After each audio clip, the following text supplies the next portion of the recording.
तो कहानी की शुरुआत होते ही हमें एक लड़की जेसिका को दिखाया जाता है, जिसके हस्बैंड की अभी हाल ही में डेथ हो गई थी, जिसकी वजह से वह अपने मॉम डैड के घर पर वापस जा रही थी। और इसके बाद हम देखते हैं कि वह एक गाड़ी में अपना सारा सामान भर के निकल पड़ती है। लेकिन तभी रास्ते में उसे एक ब्लैक कार मिलती है जो कि बहुत स्लो चल रही थी, जिसकी वजह से वो उसे हॉर्न देकर उसे साइड मांगती है। लेकिन फिर भी वह कार उसे रास्ता नहीं देती, जिसके बाद हम देखते हैं कि जेसिका अपनी कार को अब ओवरटेक करने लगती है। लेकिन तब तक वो देखती कि उसके सामने से एक बड़ा सा ट्रक आ रहा होता है और उस ट्रक से उसकी टक्कर होते होते बच जाती है। और अब हम देखते हैं कि वह कार फिर से जेसिका के सामने आने की ट्राई करती है। अब ऐसा देखकर जेसिका काफी ज्यादा डर जाती है। लेकिन थोड़ी दूर जाने के बाद एक टर्न आता है, जहां से वह ब्लैक कार अपना टर्न लेकर वहां से चली जाती है। और अब ऐसा देखने के बाद जेसिका को राहत की सांस मिलती है। और अब हम देखते हैं कि जेसिका को जाते जाते रात हो जाती है और वो एक गैस स्टेशन पर रुक जाती है और उसे वहां पर वही ब्लैक कार नजर आती है। अब इतना सब कुछ देखने के बाद जेसिका एक होटल में रुक जाती है और यहाँ पर वह अपने हस्बैंड के फोटो को देखकर काफी मिस करने लगती है। जिसके बाद वो सोने की काफी कोशिश करती है, लेकिन उसे नींद नहीं आ रही थी और वहां से गुजरने वाली हर एक कार की आवाज सुनकर वह डर जाती थी। अब हम देखते हैं कि सुबह के टाइम जेसिका अपने होटल से जब बाहर जाकर अपनी कार में बैठती है, तब तक वही आदमी उसके पास आता है जो कि उस ब्लैक कार में था और उसका नाम डेविड था। और यहाँ पर वह जेसिका से माफी मांग कर कहता है कि उसकी वजह से उसे रोड पर बहुत परेशानी हुई। और वो कहता है कि जिस टाइम तुम मुझसे साइड मांग रही थी, उस टाइम मैं मोबाइल यूज कर रहा था, जिसकी वजह से मैं तुम्हें देख नहीं पाया।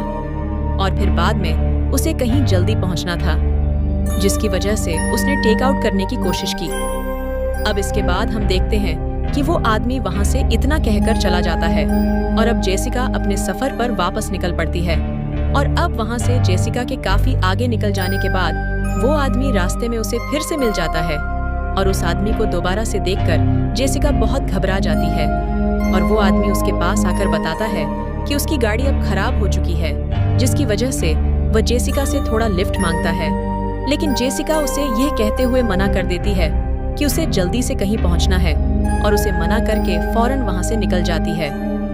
अब जेसिका ने ऐसा इसलिए किया था क्योंकि उस आदमी में उसे कुछ तो गड़बड़ नजर आ रही थी और वह उससे किसी न किसी बहाने से बार बार मिलने की कोशिश कर रहा था। अब काफी टाइम तक ड्राइव करने के बाद जेसिका जब थक जाती है, तब वह थोड़ा रिलैक्स होने के लिए गाड़ी से बाहर आ जाती है और अपने मॉम डैड को फोन लगाने लगती है।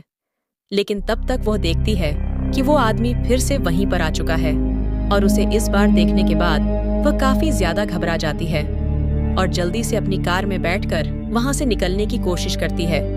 लेकिन तब तक डेविड उसके पास आकर उससे बात करने की कोशिश करता है और उसे वहीं पर रोककर उसकी बात सुनने के लिए कहता है। लेकिन जेसिका उसकी एक भी नहीं सुनती और वहां से निकल जाती है।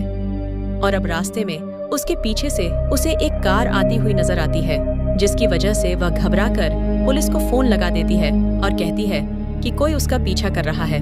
और तभी वह देखती है कि वो डेविड नहीं बल्कि कोई और है। इसलिए वह पुलिस से बोलती है कि सॉरी, उससे गलती हो गई, उसने पहचानने में गलती कर दी। लेकिन तब तक उसकी कार का कंट्रोल उसे खोने लगता है, जिसकी वजह से उसकी कार रोड से नीचे आ जाती है। और जब वो नीचे उतरकर चेक करती है, तब उसके कार के टायर में कट नजर आता है। और तब तक वह देखती है कि डेविड भी वहां पर आ रहा होता है, इसलिए वो वहां से फौरन अपनी कार में जाकर बैठ जाती है। लेकिन तब तक डेविड उसके पास आकर उसकी कार का शीशा तोड़ देता है और उसकी कार के अंदर जाकर उसके एक इंजेक्शन लगा देता है, जिस उसकी वजह से वह बेहोश हो जाती है। और अब हम देखते हैं कि जब जेसिका की आंख खुलती है तो एक बंद कमरे में होती है। और ऐसा देखने के बाद जेसिका काफी ज्यादा घबरा जाती है और वो मदद के लिए इधर उधर चिल्लाने लगती है। लेकिन वहां पर उसकी आवाज उस आदमी के अलावा कोई और सुनने वाला नहीं था। अब थोड़ी देर बाद डेविड अंदर आता है और उसे अपने सारे कपड़े उतारने के लिए कहने लगता है। लेकिन जेसिका वहां से भागने की कोशिश करती है, जिसके बाद अब डेविड उसे पकड़कर उसे टॉर्चर करने लगता है। जिसके बाद वो जेसिका को उसके हस्बैंड की फोटो दिखाता है और फिर एक वीडियो दिखाने के बाद डेविड वहां से चला जाता है। अब अगली सुबह हम देख है कि जेसिका दरवाजे की की होल से बाहर देखती है और उस तरीके से उसे पता चलता है कि डेविड ने दरवाजे की चाबी वहीं पर छोड़ दी है। और अब वो फौरन अपनी जैकेट को निकालकर दरवाजे के नीचे से बाहर कर देती है और दरवाजे में लगी इस चाबी को एक तार की मदद से बाहर गिरा देती है और वह जाकर उसके कपड़े पर गिरती है और ऐसा करके वो चाबी को पा लेती है। अब जेसिका उस रूम से बाहर निकलकर देखती है कि डेविड भी कहीं से आ रहा होता है, जिसकी वजह से वो वहीं पर छिप जाती है और वहां से भागने के मौके का वेट करने लगती है। अब इधर हम देखते हैं कि उस आदमी यानी डेविड को उसकी वाइफ का फोन आता है, जिसे वो बताता है कि वो एक बिजनेस टूर पर है और वो अपनी वाइफ से जल्दी आने का वादा करता है। अब हम देखते हैं कि डेविड जब जेसिका के रूम में जाने लगता है तो जेसिका मौका पाकर वहां से जंगल की तरफ भागने लगती है और डेविड भी उसे ढूंढने लगता है।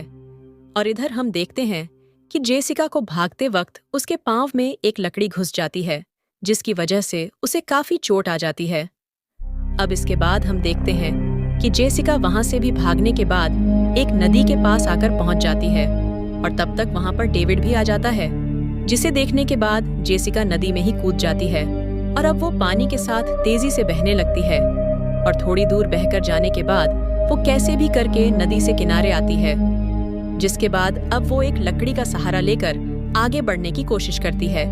लेकिन तब तक उसे वहां पर डेविड के होने का एहसास होने लगता है और वैसे ही वो उस पर अटैक करती है और अटैक करने के बाद उसे पता चलता है कि वो आदमी डेविड नहीं है, जिसके बाद जेसिका उससे माफी मांगकर उसे सारी कहानी बताती है। जिसके बाद अब वो रॉबर्ट नाम का आदमी उसे अपना फोन देता है ताकि जेसिका पुलिस को फोन करके मदद मांग सके, लेकिन जेसिका ने उसके चेस्ट पर ही वार किया था, जिसकी वजह से उसका फोन भी टूट चुका था। जिसके बाद अब ये दोनों मिलकर यहाँ से निकलने लगते हैं, लेकिन थोड़ा आगे निकलने के बाद उसे पता चलता है कि आगे एक पेड़ गिर जाने की वजह से रास्ता ब्लॉक हो चुका है। जिसके बाद अब ये दोनों कार से निकलकर उस पेड़ को हटाने की कोशिश करते हैं, लेकिन तब तक किसी तरीके से डेविड भी वहां पर आ जाता है और वो रॉबर्ट को बताता है कि वो उसकी सिस्टर है, जिसके दिमागी हालत ठीक नहीं है, इसलिए वह घर से भाग कर आई है। लेकिन यहाँ पर जेसिका रॉबर्ट को उसकी बातों में ना आने के लिए कहती है, लेकिन तब तक रॉबर्ट को भी जेसिका पर शक होने लगता है। लेकिन इस बात पर जेसिका कहती है कि तुम डेविड से फोन मांगकर पुलिस को फोन करो तो तुम देखना कि वह अपना फोन नहीं देगा। जिसके बाद अब रॉबर्ट भी ऐसा ही करता है, लेकिन तब तक डेविड भी फोन देने के बहाने उस पर हमला कर देता है और यहाँ पर वो रॉबर्ट को मार डालता है। अब ऐसा देखने के बाद जेसिका फिर से वहाँ से भाग निकलती है। जिसके बाद अब हम देखते हैं कि रात हो चुकी थी और काफी ज्यादा बारिश भी हो रही थी और हम देखते हैं कि जेसिका फिर से अगली सुबह उस जंगल से निकलने की कोशिश कर रही थी, लेकिन तब तक उसे अपने सामने डेविड दिख जाता है, जो कि रॉबर्ट की बॉडी को ठिकाने लगा रहा था। अब जेसिका डेविड की कार लेकर वहां से निकलने की कोशिश करती है, लेकिन उस कार में चाबी ही नहीं थी। लेकिन तब तक उसे कार में डेविड का फोन मिल जाता है और डेविड भी अब कार की तरफ ही आ रहा था, इसलिए वह कार की पिछली साइड में जाकर छिप जाती है और वहां जाने के बाद पुलिस को कॉल करती है और वह हल्की आवाज में इस कॉल को ट्रेस करने के लिए कहती है। और इसी दौरान हम देखते हैं कि डेविड अपना फोन ढूंढने लगता है और फोन ना मिलने के बाद वो अपनी कार को रोक देता है, जबकि जेसिका इसी मौके का फायदा उठाती है और डेविड के सर पर एक रॉड से हमला करती है। लेकिन तब तक डेविड कार को फिर से चलाने लगता है।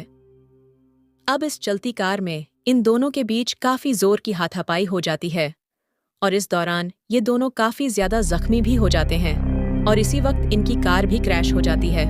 और अब हम देखते हैं कि जेसिका इस कार से निकलकर आगे बढ़ने लगती है और डेविड के फोन से उसकी वाइफ को फोन करके सारी बात सच सच बता देती है। और अब थोड़ी देर बाद डेविड भी वहां पर आ जाता है।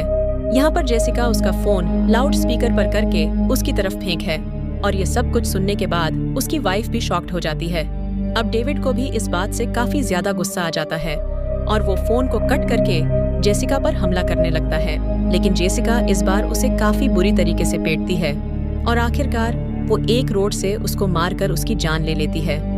और थोड़ी देर बाद हम देखते हैं हेलीकॉप्टर भी वहां पर आ जाते हैं, जिसे देखने के बाद जेसिका को राहत मिलती है और उसी को दिखाते हुए इस मूवी का यहीं पर एंड हो जाता है।